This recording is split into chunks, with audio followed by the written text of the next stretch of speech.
Alright, this is how to draw hands. We finally got around to do it. And yeah, let's draw some hands today. So, how do you draw hands? I don't know, but we can figure it out together. So, if you can draw like a square like this, I mean, you're kind of like halfway there already. We gotta make some adjustment to this, right? So, if you look at your pinky, you can see it starts a little bit lower. So, you can just make that curve here. Right, so this side's the pinky, and this is where the index finger is. And on the pinky side, we can just kind of curve this in. And this is the index finger, so this is where the thumb is. For the thumb, we can just make like a little triangle here for now. And you can see it kind of looks like a palm already, but right underneath it, we can add this little fleshy padding area. This is where it's gonna kind of like bunch up if your fingers bent forward, so you gotta mark that. On the pinky side, you got a little muscle here, and then you got a little muscle here for the thumb, and that's pretty much it. That's the palm. And then if you add like the fingers, right? You got the index finger and then the ring finger. No, that's the middle finger. And the ring finger, and you got the pinky, and you put the thumb here, and you have hand. Okay, now let's do it on like the other side. We can just do the same thing, right? You start with the box, and then you make the curve for the pinky. Right, on the pinky side, we're gonna curve in, and then on the thumb side, we make a little triangle. Now on this side, you wanna, well, you don't have to, but you can put like these little diamonds for like the knuckles. And you'll notice the knuckles are kind of like behind this line here. Um, this here is kind of the webbing between the fingers that you see over here, right? Like right here. And it'll go kind of in between the fingers. So if I put like here, the index finger, the overlap's gonna go like this. The index finger is gonna overlap this part, and then the middle finger, right?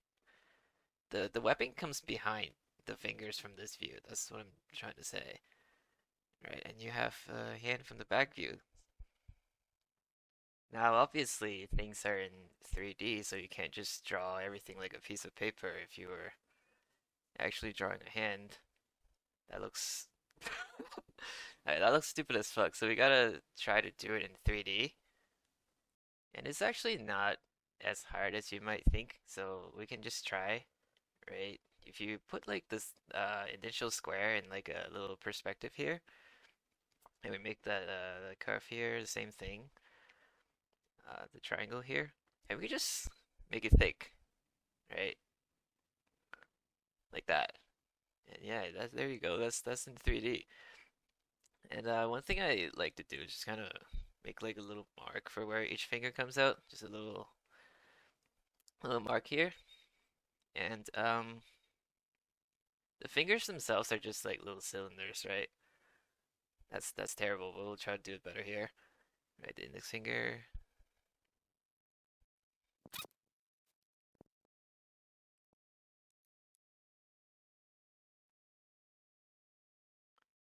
And there we go. We got a hand in a little 3D perspective. I mean, if you look at it, it kind of looks like a piece of bread here, right? Like this is like the bread, and then you got like a bunch of sausages on top. That's kind of one way to think about it. Now, I did mention I was like drawing cylinders for the fingers like this.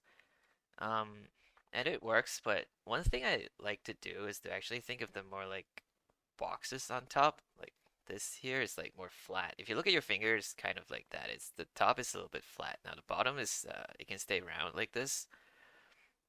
And one thing you can do with the finger as well is to use the fingernail to reinforce the perspective, right? So if the finger is really coming towards you, you can kind of curve this. This like a cross contour, right? If you have like a cylinder, this is like the cross contour.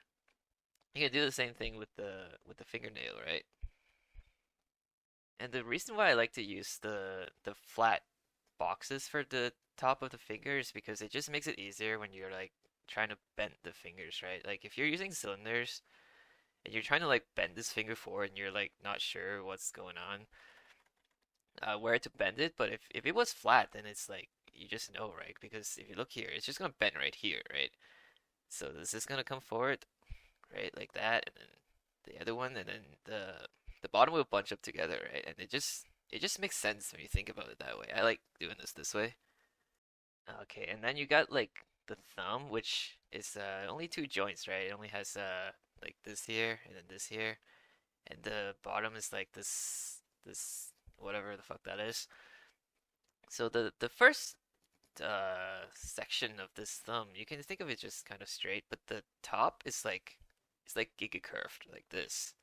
I mean, maybe not like that, but it's like more curved. This is straight, but it's more like curved, right? The thumb. You gotta keep that in mind because if you make it straight, it looks weird. It's gonna look like I don't know what that looks like. It just looks bad. So don't do that. And so we can try to draw like another one here, right? If we make the square again, let's try to draw this one from the back, right? This is the back side of the hand. We can make the curve. Make our curve. This is the pinky, the thumb. Make it thick, and then you can put our little diamonds here, like little cylinders or boxes, depending on what you like, really. Mm, maybe this ring finger is going in a little bit. Maybe this pinky is coming down, so we don't have to actually draw it. Here, the first one is straight. The second one, we gotta curve it. There we go. We got another hand in like I don't know how long that took. Didn't take too long. Okay, this pinky looks stupid as fuck. I actually shouldn't have tried to shortcut that. Alright, let's put it out here. Now, one extra thing you can kind of try doing is to group the fingers, specifically what am I trying to say? The middle and ring finger. The middle and ring finger, right? So if you got like your hand here, it's doing something, right? You can kind of put the middle and ring finger together just as like one shape, and you can break it up later, right? You can just make this shorter.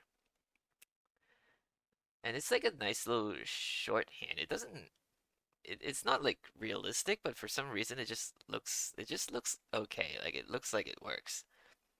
And that's all that matters, right? But one thing you should keep in mind is if you're drawing a guy and you do this, it might look your guy might look kind of gay. But really you see this a lot, like these two fingers are grouped together a lot in like drawings and other people's artwork. A lot of times you also want to group all of these three together just as one big shape. So if I can come up with an example real quick here, if I'm doing this, right, doing whatever, these three fingers, you can just put them together as like one shape, and you can like break it down later, right? That's terrible. Let me just do a better one real quick.